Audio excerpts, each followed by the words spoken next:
નમસ્કાર, સુપર 20 માં હું છું બિનલ। વડાપ્રધાન નરેન્દ્ર મોદીએ સોમવારે જાહેરાત કરી કે કોવિન પ્લેટફોર્મની ટેકનોલોજી કોઈ પણ દેશ ઉપયોગમાં લઈ શકે છે। જે દેશને ભારતીય ટેકનોલોજીનો ઉપયોગ કરવો હોય તે દેશ કોવિન એપના ઓપન સોર્સને લઈ શકે છે। કોવિન ગ્લોબલ કોન્ક્લેવને સંબોધતા સમયે જ પ્રધાનમંત્રીએ આ જાહેરાત કરી હતી। નોંધનીય છે કે લગભગ 50 દેશોએ તેમને રસીકરણ ડ્રાઈવ માટે કોવિન એપ્લિકેશનમાં રસ દર્શાવી હતી। એપ્લિકેશન પાછળની તકનીકને અપનાવવા તૈયાર દેશોમાં કેનેડા, મેક્સિકો, નાઇજીરિયા, પનામા અને યુગાન્ડા સામેલ છે।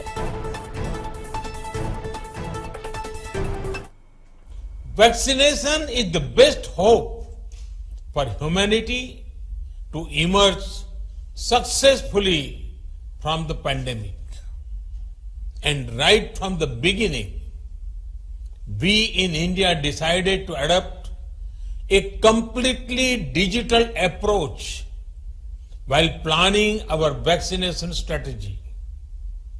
In today's globalized world, if the post-pandemic world has to return to normalcy, such a digital approach is essential. After all, people must be able to prove that they have been vaccinated. ધોરણ 10, 11 અને 12ની પૂર્વ board પરીક્ષા અને પ્રેક્ટિકલમાં મેળવેલા માર્ક્સના આધારે central board of secondary education એટલે કે CBSE પરિણામ તૈયાર કરવામાં આવી રહ્યા છે।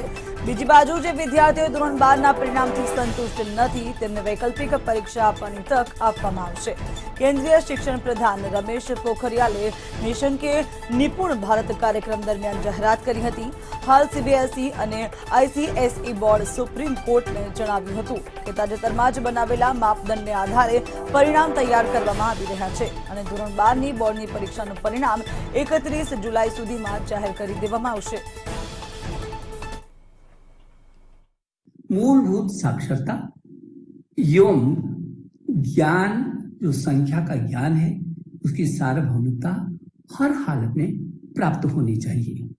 हमारी जो राष्ट्रीय शिक्षा नीति इस बात को लगातार दोहराती है और इस बात पर भी चिंता प्रकट करती है और उसका समाधान मांगती है कि मूलभूत शिक्षण को स्कूलों में ही पूरा किया जा सके, जिससे सभी छात्रों को गुणवत्तापूर्वक शिक्षा प्राप्ति के अवसर प्राप्त हो सके और सभी बच्चों के लिए मूलभूत साक्षरता और संख्या ज्ञान प्राप्त करना एक महत्वपूर्ण राष्ट्रीय मिशन बन जाए, ताकि उनका हम सर्वांगीण विकास कर सकें। भाजपा ने शिवसेना वच्चे कोई दुश्मनावट નથી તેવું નિવેદન અને બીજી તરફ વાત જ્યારે વિધાનસભાની અંદરની આવે ત્યારે દોસ્તી અસલી દુશ્મનીમાં પરિણમે। મહાવિકાસ અઘાડી સરકાર સામે વિધાનસભામાં સૂત્રોચ્ચાર બદલ ભાજપના 12 ધારાસભ્યોને 1 વર્ષ માટે સસ્પેન્ડ કરી દેવામાં આવ્યા છે।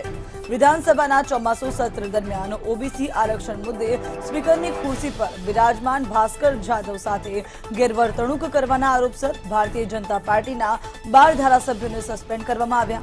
કાર્યવાહી સ્પીકર ભાસ્કર જાદવે સદનને સમજાવ્યું કે જ્યારે સદન સ્થગિત થયું ત્યારે ભાજપના નેતા તેમની કેબિનમાં આવ્યા હતા। વિપક્ષ નેતા દેવેન્દ્ર ફડણવીસ અને વરિષ્ઠ નેતા ચંદ્રકાંત પાટીલની હાજરીમાં તેમને અપશબ્દો કહેવામાં આવ્યા હતા। કાર્યવાહક સ્પીકર ભાસ્કર જાદવે સંસદીય મામલાઓના મંત્રીઓને આ મુદ્દે તપાસ કરવા માટે કહ્યું। घटना हुई है, कभी किसी को सस्पेंड नहीं किया गया। बाद में हम सारे लोग अध्यक्ष जी के चेंबर में गए, वहां पर हमारी बातचीत हुई। शिवसेना के और रूलिंग पार्टी के कुछ एमएलए आए, हमारे भी एमएलए थे, वो आमने सामने आए तो हमने उनको दूर किया। कोई भी गाली बीजेपी के किसी भी सदस्य ने नहीं दी। गाली किसने दी हम सबने सुनी है। मैं यहाँ बोलना नहीं चाहता, लेकिन हम सबने सुनी है किसने गाली दी है और ये सत्य बाहर भी आएगा। 12 ધારાસભ્યોના સસ્પેન્શન પહેલા પૂર્વ મુખ્યમંત્રી દેવેન્દ્ર ફડણવીસના નિવેદનથી રાજકીય ગરમાવો આવી ગયો છે। 2 દિવસના વિશેષ સત્ર પહેલા વિધાનસભામાં વિપક્ષના નેતા દેવેન્દ્ર ફડણવીસે દાદર ખાતે વસંત સ્મૃતિ ભવનમાં પત્રકારો સાથે વાતચીત કરતા કહ્યું કે શિવસેના અમારું દુશ્મન નથી, અમને સાથે હાલ વૈચારિક મતભેદ છે। ગયા મહિને મુખ્યમંત્રી ઉદ્ધવ ઠાકરે દિલ્હીમાં વડાપ્રધાન નરેન્દ્ર મોદીને મળ્યા હતા। બંને વચ્ચે અડધા કલાકની ખાનગી વાતચીત બાદ ભાજપ શિવસેનાના નેતાઓના એક સાથે આવવાના સંદર્ભે ચર્ચા શરૂ થઈ છે. આ તરફ અઠવાડિયે એનસીપીના પ્રમુખ શરદ પવારે પણ ઉદ્ધવ ઠાકરે સાથે મુલાકાત કરી હતી. માનવામાં આવી રહ્યું છે કે મહાગઠબંધનમાં બંને પાર્ટીઓ वच्चे अणबनावना વધુ प्रवर्ती रही है. आमच्यात शत्रुत्व नव्हतंच ना, कधी शत्रू थोडी होता मी. आमचे वैचारिक मतभेद झाले कारण आमचा हात सोडून आमच्यासोबत निवडून आलेले आमचे मित्र आमचा हात सोडून ज्यांच्या विरुद्ध निवडून आले त्यांचा हात पकडून निघून गेले. त्याच्यामुळे मतभेद उभे झाले ना. ते काही धुऱ्याचा वाद थोडी आहे. काही म्हणजे सुधीर भाऊचा धुरा काही उद्धवजीच्या धुऱ्याला लागू नये आणि त्यांनी यांच्या धुऱ्यावर काही अतिक्रमण केलं असं नाही आहे. त्याच्यामुळे हा काही आमचा धुऱ्याचा वाद नाही आहे किंवा आमचं कुठलंही शत्रुत्व नाही आहे, पण वैचारिक मतभेद आहेतच. राष्ट्रीय जनता दळना 25મા સ્થાપના દિનની ઉજવણીના કાર્યક્રમને વર્ચ્યુઅલ રીતે સંબોધતા કરતા પાર્ટીના સુપ્રીમો લાલુ યાદવની પીડા બહાર આવી છે. લાલુએ કહ્યું કે હું લોકોને વિશ્વાસ અપાવવા માંગુ છું કે આપણે મરી જઈશું પણ ઝૂકીશું નહીં. તેઓએ અમારી સરકારને જંગલ રાજ કહે છે. અમે રાંધેલા રોટલાને તવા પર એક જ બાજુથી પલટાવવાનું કામ કર્યું. અમારું રાજ્ય જંગલ રાજ નહોતું પણ જનરાજ હતું. राष्ट्रीय जनता दळनी रचना पछीना संघर्ष विषे विगतवार बात करता કહ્યું કે રામકૃષ્ણ સલાહ સાથે પાર્ટીનું નામ રાષ્ટ્રીય જનતા દળ રાખવામાં આવ્યું હતું.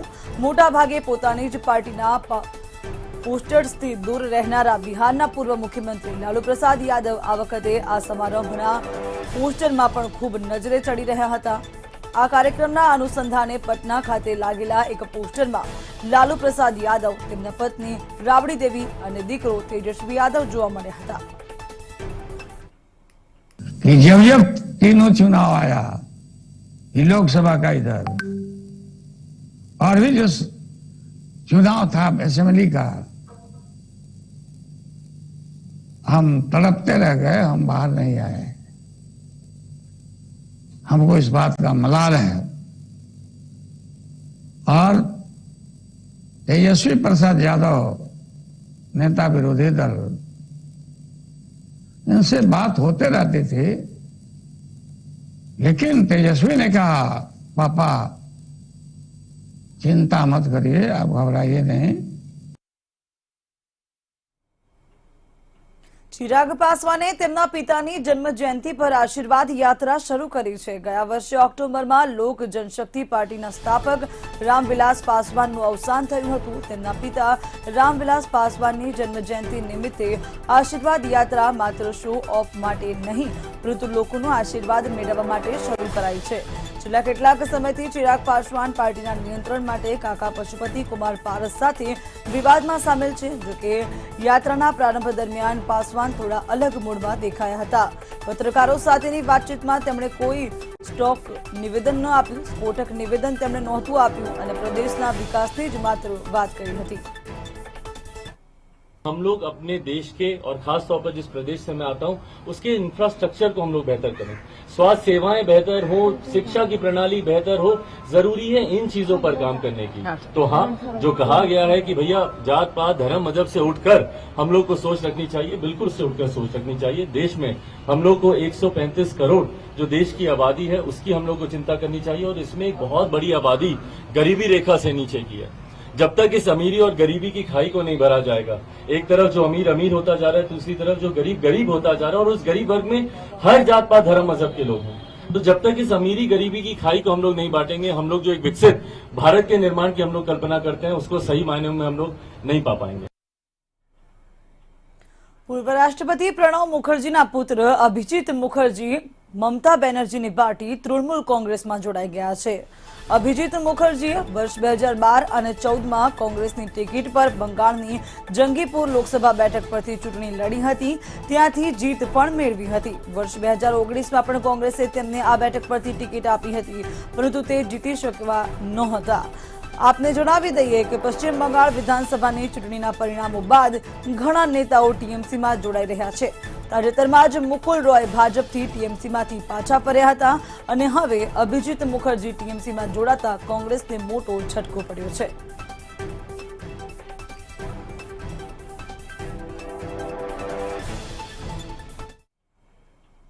હવે મોહન ભાગવતના નિવેદન પર અસદુદ્દીન ઓવૈસી પણ વળતો જવાબ આપી રહ્યા છે। ટ્વિટરના માધ્યમથી ઓવૈસીએ મોહન ભાગવત પર વળતો પ્રહાર કર્યો। ઓવૈસીએ ટ્વીટમાં લખ્યું કે નફરત હિન્દુત્વની દેન છે। આ ગુનેગારોને હિન્દુત્વવાદી સરકારને સમર્પિત આશ્રય મેળવેલો છે।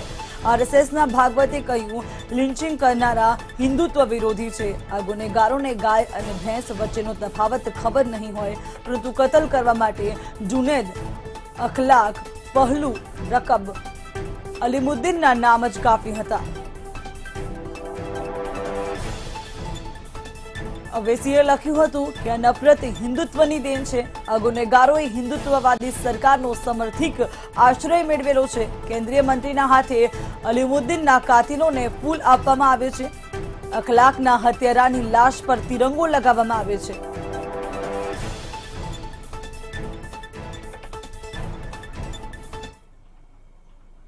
રાષ્ટ્રીય સ્વયંસેવક સંઘના વડા મોહન ભાગવતે ફરીથી એકવાર હિન્દુ અને મુસ્લિમ પર નિવેદન આપ્યું છે।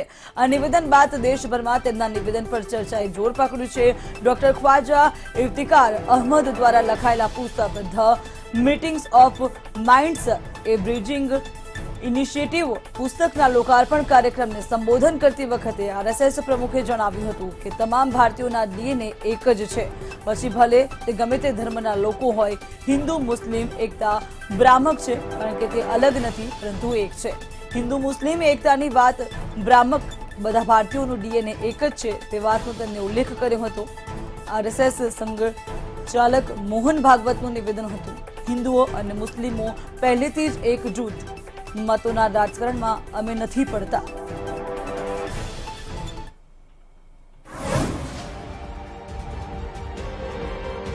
हिंदू मुसलमान एकता, हमारा तो विचार ऐसा है कि ये शब्द ही बड़ा भ्रामक है। ये दो है ही नहीं, एकता की बात क्या है? इनको जोड़ना क्या, ये जुड़े हुए हैं। ये जुड़े हुए हैं और ये जब मानने लगते हैं कि हम जुड़े हुए नहीं हैं, तब दोनों संकट में पड़ जाते हैं। बात यही हुई है।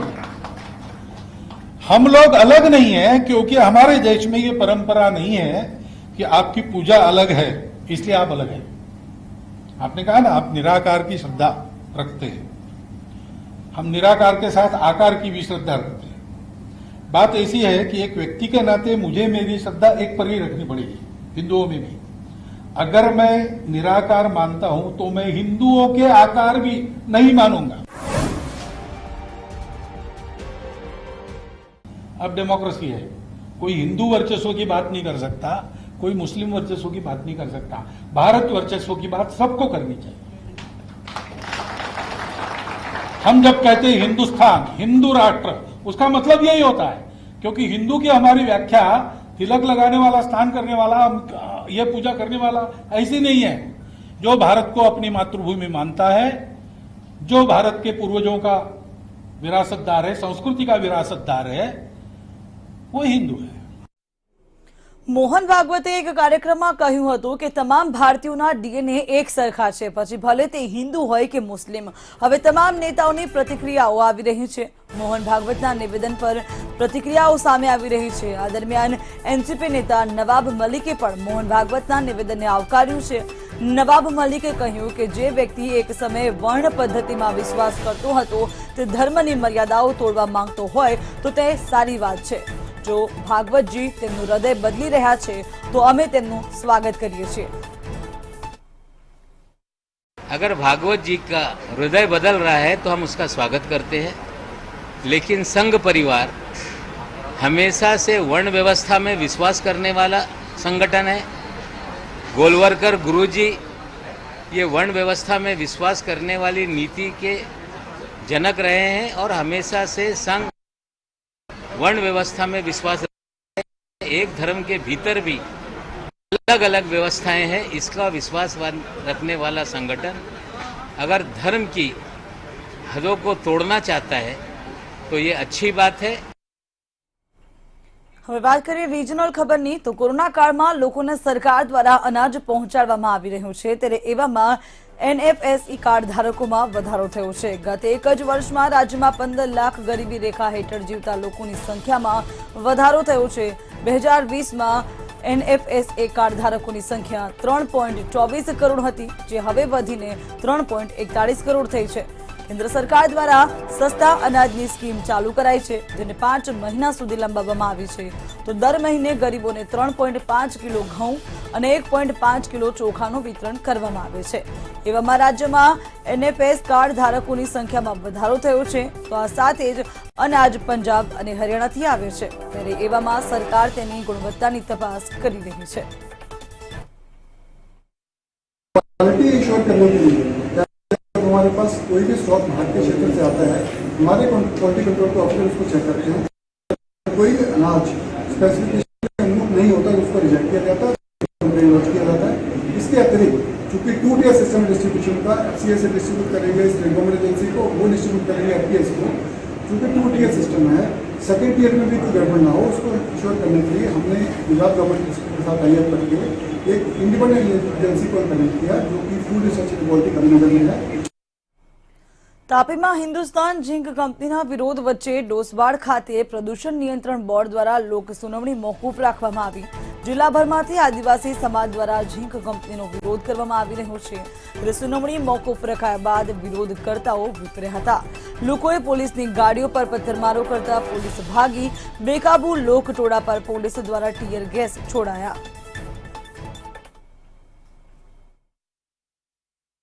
આ કંપનીના વેસ્ટેજ અને પ્રોડક્શનમાં જે માનવહાનિ થવાની છે કે જીવજંતુને નુકસાન થનાર છે તેની પૂરેપૂરી માહિતી છે. અને એ લોકોનું જે બ્રોશર મૂકવામાં આવ્યું છે એમાં પણ એ લોકોએ હાઇડ કરેલા છે. એવા મુદ્દાઓ ઘણા છે કે જે માનવ સમાજને ઘણું નુકસાન કરે એવું છે. અને જીપીસીબીના અધિકારીઓએ જાહેરનામું બહાર પાડ્યું, એના સંદર્ભે હજારોની સંખ્યામાં અહીંયા પબ્લિક ભેગી થઈ. પેટ્રોલના ભાવમાં આજે ફરી વધારો થયો. પેટ્રોલ ભાવમાં પ્રતિ લિટરે 33 પૈસાનો વધારો કરવામાં આવ્યો, જ્યારે ડીઝલના ભાવમાં કોઈ વધારો નથી થયો. ભાવ વધારા બાદ પેટ્રોલનો ભાવ 96 રૂપિયા 73 પૈસાએ પહોંચી ચૂક્યો છે. તો પેટ્રોલના ભાવમાં સતત વધારાથી સામાન્ય જનતા પણ મોંઘવારીનું ભારણ વધ્યું છે.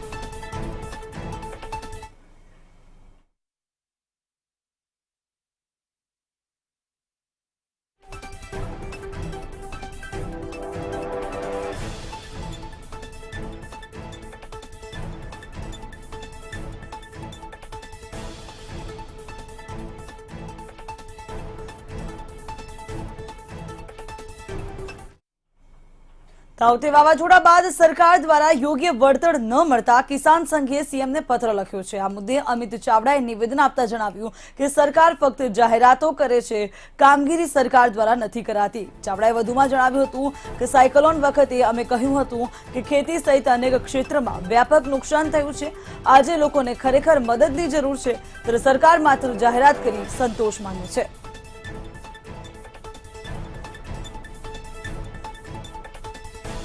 કરોડ કરતા વધારે રકમનું નુકસાન થયું છે.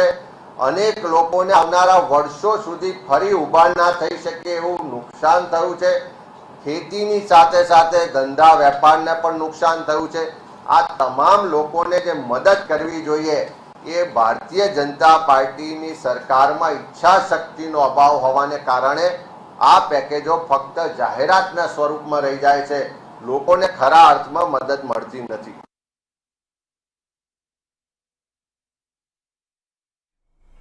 રાજ્યમાં ચોમાસાની શરૂઆત થઈ ચૂકી છે, પરંતુ વરસાદ ખેંચાયો છે. ત્યારે રાજ્યના અનેક વિસ્તારમાં વરસાદની ઘટ વર્તાઈ છે. હવામાન વિભાગ દ્વારા આગાહી કરવામાં આવી છે કે હાલ રાજ્યમાં 36% સુધીની વરસાદની ઘટ છે. સૌથી ઓછો વરસાદ સૌરાષ્ટ્રમાં પડ્યો હોવાનું સામે આવી રહ્યું છે. તો રાજ્યમાં આગામી 5 દિવસ હજી વરસાદ નહીં પડવાની આગાહી કરવામાં આવી છે. રાજ્યમાં આગામી 5 થી 7 જુલાઈ દક્ષિણ ગુજરાતના કેટલાક પ્રાંતમાં સામાન્ય વરસાદ રહેશે અને 8 થી 9 તારીખે સૌરાષ્ટ્રમાં પણ સામાન્ય વરસાદ પડી શકે છે. આમ રાજ્યના વરસાદ ખેંચાતા ઓછો વરસાદ નોંધાઈ રહ્યો છે. गुजरात स्टेट में 2 जगह पे बारिश हो गई है, एक सौराष्ट्र में जगह गुजरात रीजन पे और हाईएस्ट 1 मिलीमीटर बारिश ही मिला है. और देखा जाए फोकास के लिए गुजरात रीजन में अगले 5 दिन में आइसोलेटेड रेन हम एक्सपेक्ट करें. उसमें देवन में थोड़ा नौगुजरात में ईस्टर्न साइड में थोड़ा बारिश. અરવલ્લી जिल्लाમાં ખેડૂતોએ 65,000 હેક્ટર જમીનમાં બટેટાનું વાવેતર કર્યું હતું. વાવેતર વધુ પ્રમાણમાં થયું, પણ તેની સામે પાકનો ઉતારો ખૂબ ઓછો જોવા મળ્યો. ખેડૂતોને ભારે નુકસાન વેઠવાનો વારો આવ્યો છે। ખેડૂતોએ સારો ભાવ મળવાની આશાએ બટેટાને કોલ્ડ સ્ટોરેજમાં સંગ્રહ કર્યા હતા। શરૂઆતમાં બટાકાના ભાવ પ્રતિ 20 કિલોના 200 થી 220 મળી રહ્યા હતા, પરંતુ છેલ્લા 1.5 મહિનાથી બટેટાના ભાવમાં સતત ઘટાડો થયો છે। હવે ખેડૂતો અને વેપારીઓને પ્રતિ 20 કિલો પાછળ 80 થી 100 રૂપિયાનું નુકસાન વેઠવું પડી રહ્યું છે।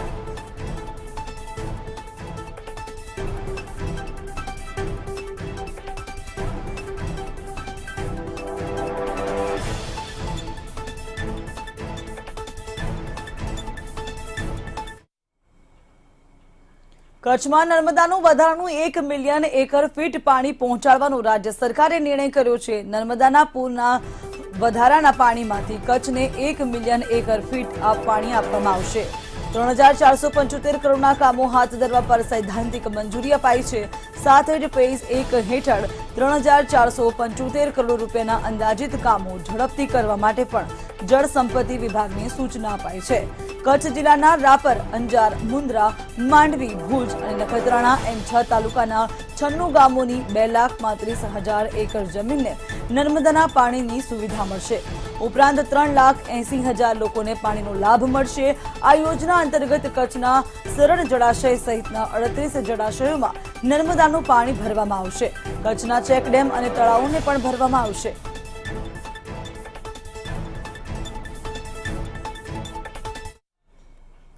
વડોદરાના માંજલપુરમાં હિટ એન્ડ રન મામલે ફરાર થયેલા આરોપીને ઝડપી પાડવામાં આવ્યો છે, જેમાં આરોપી દેઉલ ફૂલબાજની ધરપકડ કરવામાં આવી છે। આ સાથે જ અકસ્માતમાં 7 વર્ષના બાળકનું જે મોત થયું હતું, ત્યારે આરએસપી નેતા ઘનશ્યામ ફૂલબાજનો તે પુત્ર હતો, તેમના દ્વારા સ્પષ્ટ ચીમકી આપવામાં આવી છે કે જો કોઈ કાયદેસરની કાર્યવાહી ન થઈ, આ વ્યક્તિને સજા ન થઈ તો તેઓ આપઘાત કરી લેશે।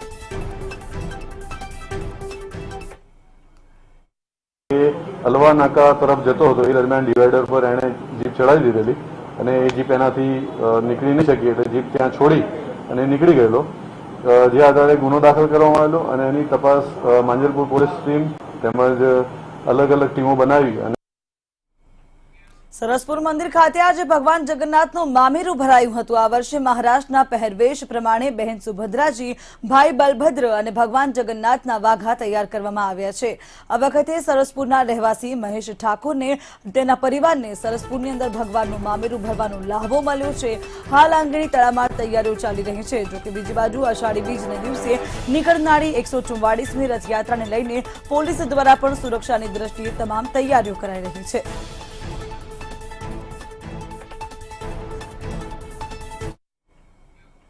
इंटरनेशनल टॉप 10 पर खबर करिए।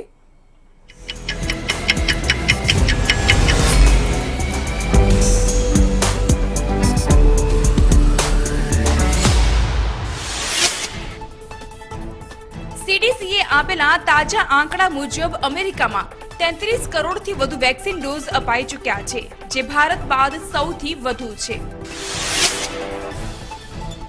ઇન્ડોનેશિયામાં સતત બીજા દિવસે 27,000થી વધુ નવા કેસ નોંધાયા છે। 48 કલાકમાં ઇન્ડોનેશિયામાં 55,000 નવા કેસ નોંધાયા છે। રશિયામાં હવે દૈનિક કેસનો આંકડો 25,000ને પાર થઈ ગયો છે। રશિયામાં સતત વધતા કેસ થર્ડ વેવનો નિશ્ચિત સંકેત છે। યુકેમાં વધુ એક દિવસ ચિંતાજનક આંકડો નોંધાયો છે। યુકેમાં છેલ્લા 24 કલાકમાં 24,248 નવા કેસ નોંધાયા છે। અઝરબૈજાનમાં આવેલા કાસ્પિયન સમુદ્રમાં ઓઇલની રિંગમાં એક ભીષણ વિસ્ફોટ થયો છે। આ વિસ્ફોટનું કારણ શું છે તેમજ તેમાં કેટલું નુકસાન થયું છે તે હજુ સુધી બહાર આવ્યું નથી। પાકિસ્તાનમાં વડાપ્રધાન ઇમરાન ખાને ફરી બફાટ કર્યો છે। તેણે આરોપ મૂક્યો કે લાહોરમાં આફિઝ સઈદના ઘરની બહાર થયેલો બ્લાસ્ટ ભારતીય એજન્સીએ પ્લાન કર્યો હતો અને ફાઇનાન્સ પણ કર્યો હતો। યુરો કપની ક્વાર્ટર ફાઇનલમાં ઇંગ્લેન્ડનો વિજય થતા જ લંડનમાં જોશમાં આવી ગયેલા પ્રશંસકો અને પોલીસ વચ્ચે ઘર્ષણ સર્જાયું। પોલીસે સ્થિતિને નિયંત્રણમાં લેવા ખાસી જહેમત કરવી પડી। છેક માર્ચમાં સુએઝ કેનલને બ્લોક કરનારા એવરગ્રીન વેસલને ઇજિપ્ત અંતે છોડવા રાજી થયું છે। ઇજિપ્તને કંપનીએ વળતર આપવા સહમતિ દર્શાવતા હવે બુધવારે જહાજને છોડવામાં આવશે।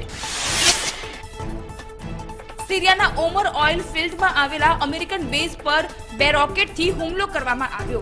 આ હુમલા પાછળ ઈરાન હોવાની સંભાવના વ્યક્ત કરાઈ છે. જાપાનના અતામી શહેરમાં મડ સ્લાઇડ બાદ રેસ્ક્યુ ઓપરેશન હજુ પણ યથાવત છે.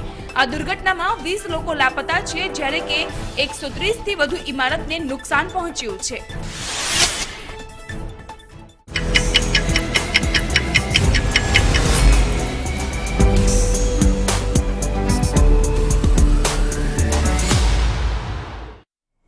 બુલેટિનમાં હાલ બસ આટલું જ. વધુ માહિતીના સમાચાર માટે આપ જોતા રહો મંતવ્ય ન્યૂઝ અને લોગ ઇન કરો www.mantavnews.com પર. નમસ્કાર.